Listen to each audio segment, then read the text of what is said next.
Boa tarde, pessoal. Tudo bem?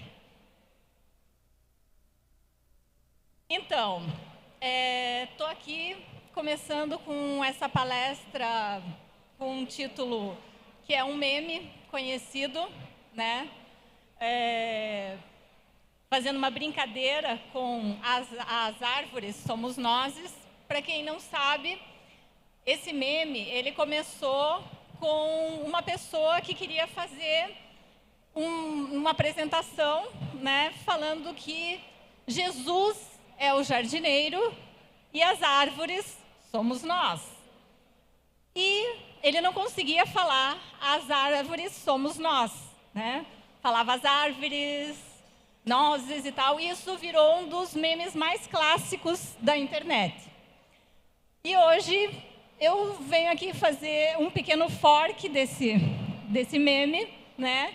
E também vou fazer uma correção nesse bug sobre Jesus ser jardineiro. Porque, para mim, Jesus ou é agrofloresteiro ou é permacultor. Porque o jardim, depois vocês vão entender, ele tem mais significados estéticos, né? Do que realmente o que a agrofloresta ou a permacultura conseguiriam trazer para nós. Então, fazendo esse update aí nesse branch, falando, né, sobre essa questão das árvores, né, que somos nós. Se vocês forem procurar na internet, vocês vão ver, né, vários memes sobre isso. E falar também sobre a questão do meme. O meme, ele chama muito atenção, né? O meme é uma mensagem muito direta, né? Que pode ser, não pode ser, ela é utilizada muitas vezes como uma arma, né? O Douglas Rushkoff, ele tem um artigo que fala justamente sobre a questão do meme ser utilizado como arma. Então, eu estou aqui também utilizando o meme como uma arma para chamar a atenção de vocês para essas questões que eu estou trazendo aqui. Como diria Anne de Franco, every tool is a weapon when you hold it right. Ou seja, toda ferramenta é uma arma se você segurar ela do jeito certo, né? Então, a gente dispõe dessas armas para lutar por aquilo que a gente acredita que seja interessante para o mundo, para uma evolução legal desse nosso mundo aí que já está tão sofrido, né, com tantas coisas, tantas guerras contra vírus, né, com guerra como a gente conhece normal lá na Ucrânia, etc. Então a gente tem que buscar armas para se manter ativo, né, no mundo, por esse mundo melhor. Então vamos lá. Essa é a rede das produtoras colaborativas. E não à toa, ela tem uma árvore na sua representação. Então, a árvore colocada aqui, ela tem uma metáfora muito interessante. O que são metáforas? Metáforas, nada mais são do que traduções entre níveis de conhecimento. Quando você consegue fazer com que as pessoas percebam, a partir do universo delas, de conhecimento, entenderem um outro universo distante, você faz a ponte, você faz a tradução. Então, muitas vezes, pessoas que não entendem de agroecologia, de permacultura, né, podem entender a partir de conexões com a tecnologia. E o contrário também é verdadeiro, para a gente entender como todos os sistemas funcionam. Recentemente, por exemplo, a minha mãe, ela teve um acidente doméstico, caiu e bateu com o HD dela.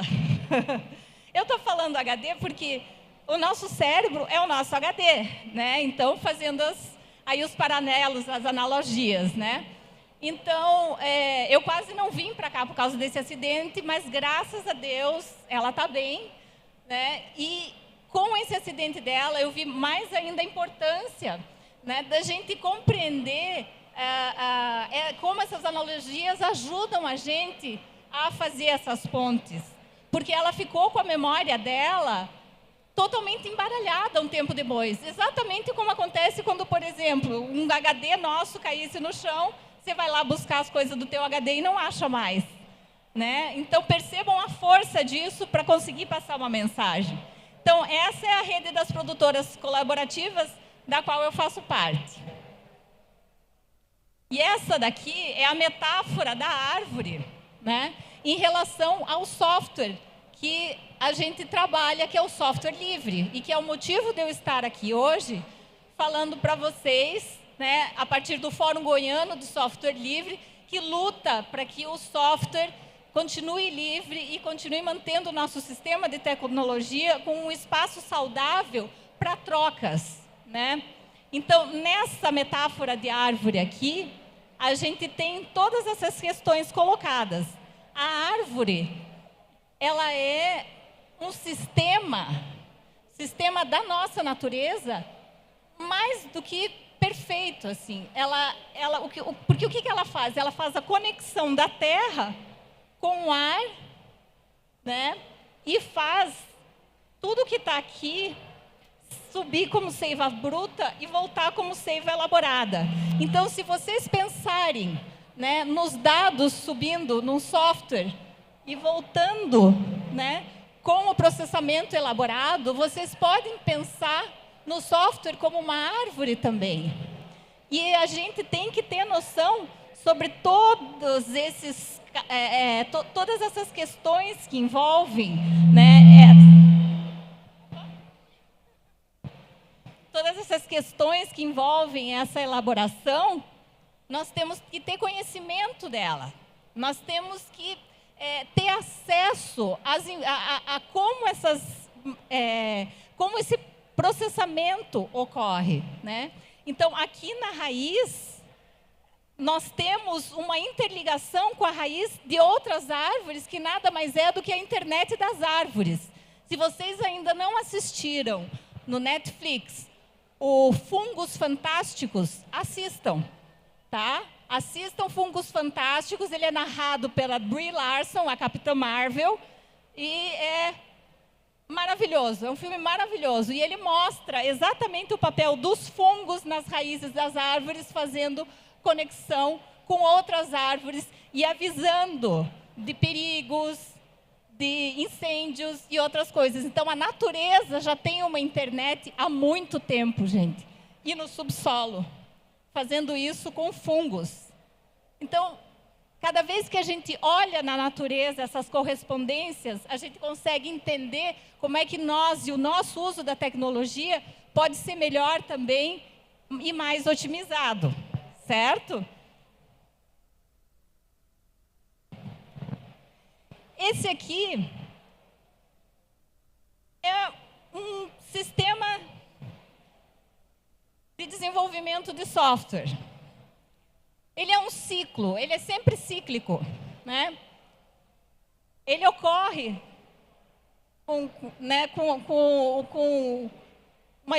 a evolução dele, né? Ela ocorre sempre circular. E, na verdade, se a gente conseguir fazer um 3D, ela fica uma elipse, perdão, ela fica, né, uma espiral. Ela vai em espiral. Se você colocar isso no chão, isso sobe em espiral para subir numa evolução. E completa-se o ciclo. E aí ele volta como conhecimento. Então, a gente tem que ter o conhecimento dos códigos que fazem esse desenvolvimento acontecer. Exatamente como a gente tem que ter conhecimento de como o ciclo da água acontece também. Nós temos esses sistemas acontecendo e a gente consegue fazer um paralelo com isso, no sentido de que para onde que vai a chuva e aonde que ela cai, para onde que vão nossos dados, aonde que eles caem, certo? A gente vai sempre fazendo essas metáforas e buscando compreender o fluxo de funcionamento de tudo isso, analisando com o nosso próprio entorno, observando e interagindo. A gente tem que observar e interagir e compreender aonde nós podemos interferir de maneira que seja sustentável. E a gente só faz isso com acesso à informação de como esses dados são processados. E não tem outro jeito se você não tiver acesso ao código. E você também faz isso dando conhecimento para que outras pessoas consigam fazer com que isso se propague e permaneça por outras gerações. E como que você faz isso? Permanecendo com o código aberto. Porque se você não tem acesso, aquela informação ela vai ficar fechada e as próximas gerações não vão ter acesso àquele conhecimento. Então, essa é a principal importância do acesso ao código e, mais ainda, do software ser livre, porque ele tem que dar a capacidade para a pessoa também implementar modificações, estudar aquilo e distribuir. Então, é mais do que um código aberto, ele tem que te dar permissões para fazer outras coisas com ele, certo? Assim como a água tem que ficar disponível para nós também. É um bem que você não tem como segurar ele, ele vai evaporar de algum jeito, mas você consegue captar e daí distribuir. Se você contaminar a água, e não permitir que se saiba o que tem na água, você pode contaminar pessoas, é um problema também, Isso cria o quê? Um ecossistema poluído. Quando você não tem noção da composição da água, você cria um ecossistema poluído. E é isso que acontece quando o software é proprietário. O ecossistema acaba se poluindo, porque você não tem ideia do que tem ali dentro. Então, a pureza de um código, de fazer aquilo que ele se propõe a fazer, sem colocar alguma coisa maliciosa ou espiã ali dentro, se dá através desse ecossistema compartilhado que você consegue ter clareza de tudo que acontece por ali.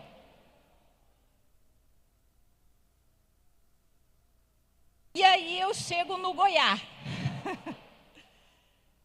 Estamos no Goiás, no nosso estado querido do Goiás, onde eu morei durante um bom tempo. E quando eu cheguei aqui, era senso comum que se dissesse que os povos que aqui estiveram eram índios goiáses, indígenas goiáses.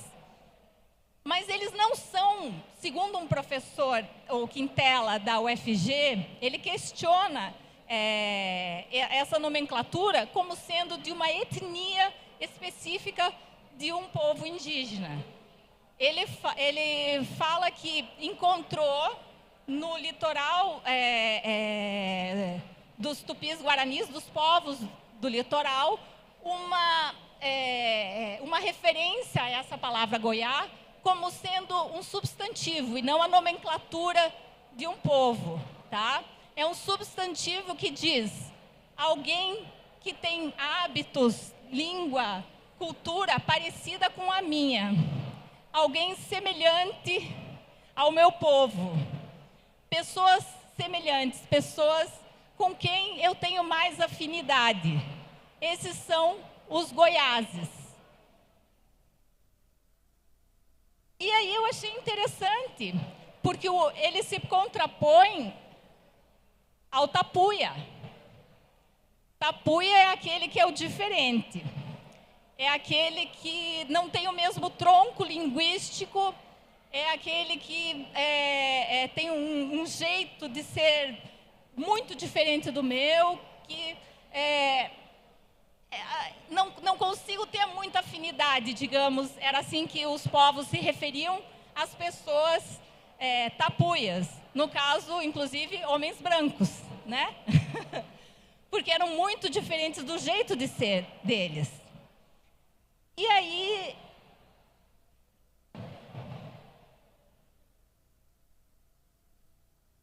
eu coloco mais um questionamento aqui.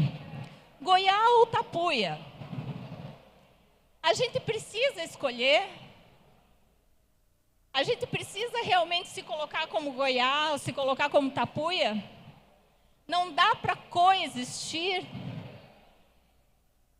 E aí eu vou mais a fundo ainda.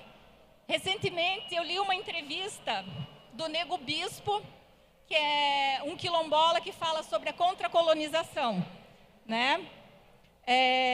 A colonização é aquilo que a gente conhece como sendo a imposição da cultura eurocristã aos povos originários de territórios, tá? E o Nego Bispo fala, a colonização, ela acontece numa influência e não numa confluência. E a água, quando ela evapora, ela conflui com outros ecossistemas e pode ser que chova areia do deserto lá na Europa. Pode ser não, acontece. O Orinoco. A areia, não é só rio que viaja, a areia também viaja, tá? A areia do deserto da África consegue chegar lá na Europa. Então, essas confluências já acontecem na natureza. Será que a gente não consegue confluir também? Será que a gente não consegue tirar esse ou e colocar um e aqui? Será que nós não podemos conviver com nossas diferenças? Né? Será que tem que ser software livre ou software proprietário? Não, o software proprietário, se a pessoa quer usar, ela pode, mas em determinados casos ele precisa ser livre. Né? Como, por exemplo, dinheiro público, software público. Eu acho que dinheiro público tem que ser gasto com software público. Agora, se uma pessoa quer usar software proprietário lá na casa dela, e isso não vai influenciar o aprendizado de ninguém que pagou por aquele software, tudo bem. Então, a gente tem que pensar, né, como a gente consegue conviver. E não um tentar sobrepor ao outro. O meu celular, por exemplo, ele utiliza Android, que é um software livre, e um monte de outros softwares proprietários também, infelizmente. Eu gostaria de poder colocar só software livre no meu celular, mas eu não consigo. Se eu quisesse só colocar software proprietário, será que eu conseguiria também? Então, o que eu estou querendo dizer é que vamos tentar conviver com as diferenças de modo pacífico, sem tentar influir, e sim confluir. Isso é um ambiente saudável.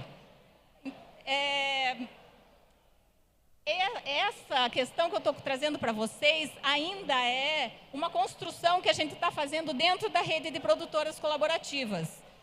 E são sementes que a gente planta em quem está assistindo, o que gentilmente, né, nos dando a palavra, é um sonho, né, que a gente está compartilhando com vocês, de que a gente consiga ter ecossistemas mais saudáveis dentro da tecnologia também. Eu não trouxe nem 1/1000 dos problemas que a gente conhece de dentro da tecnologia, mas eu trouxe algumas soluções e o software livre é uma delas, né? E é uma das mais importantes.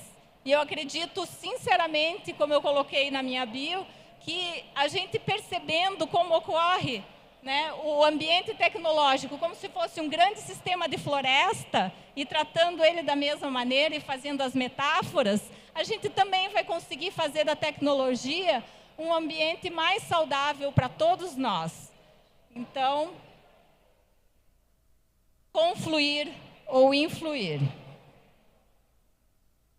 Queria deixar meu agradecimento ao LibreOffice, que me permitiu fazer essa apresentação, ao Inkscape, que me permitiu fazer desenhos, ao Wikimedia Commons, né, que também me forneceu algumas mídias, e ao Debian, que eu visto a camiseta, que é o sistema que está no meu computador, que é uma comunidade maravilhosa e que fornece muito conhecimento generosamente para a humanidade, deixando, né, para as gerações posteriores aí.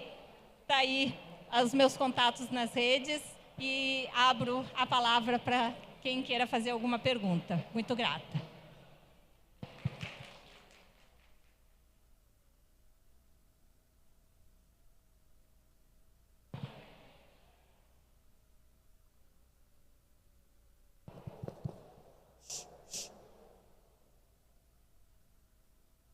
Fabs, obrigado aí pela conversa.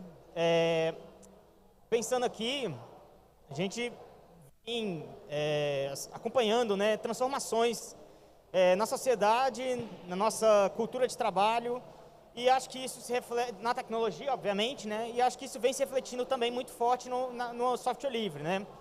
Então, eu não sei, ao mesmo tempo que às vezes eu acho que, putz, a gente está no melhor momento ever, porque tem muita ferramenta livre legal, tem muita coisa que está mais acessível para todo mundo, também me dá um desespero, porque eu vejo que manter as comunidades, pelo menos no espírito que eu acho que alguma geração passada, e aí estou puxando assim, sei lá, figuras como o Dalton, né, como o Leonardo, viveram, né, de software livre, que parece não ter mais o mesmo fogo, sabe? Parece que é um pouco mais difícil a gente, sei lá, reunir para fazer evento, a gente montar um grupo e conseguir criar mesmo, manter esse espírito de comunidade. Eu queria perguntar a você, como você acha que a gente está nesse sentido? Você acha que a gente está num momento, comparado a anteriormente, melhor ou pior nessa missão que é você tentar gerir uma comunidade de software livre? Você me perguntou de uma leitura sobre o momento atual das comunidades, alguma observação de como eu percebo. Olha, eu acho que o movimento do software livre, ele está como qualquer outro movimento que eu acompanhei ao longo do meu meio século de vida. E ele ocorre em ondas, né?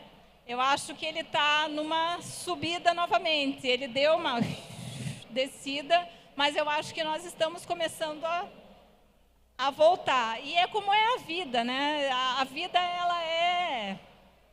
Sempre o nosso coração bate assim, nossa vida é cheia de altos e baixos, e eu creio que as comunidades também têm esses altos e baixos.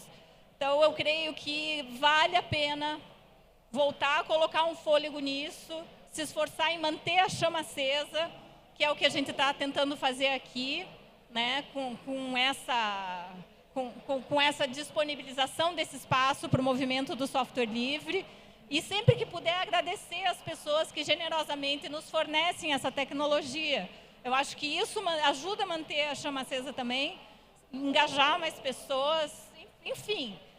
É seguir fazendo o que a gente pode fazer e usar as armas que a gente tem para tentar atrair atenção, como eu acabei de fazer aqui com o meme, tentando ver, será que alguém vai se interessar por isso? A gente tem que ir inovando nesse sentido, não buscando o consumo desenfreado, mas compartilhando os excedentes, como diria um dos princípios de permacultura. E eu acho que o compartilhamento de código é um compartilhamento de excedentes, porque se o meu software já serviu a mim, eu posso compartilhar ele com outras pessoas, porque eu usando e outras pessoas usando, elas não vão tirar de mim alguma coisa, é um excedente, né? Saber equilibrar isso, né, de uma maneira que você consiga seguir. Mas, enfim, não sei se respondi a tua pergunta, mas obrigada por ela, importante.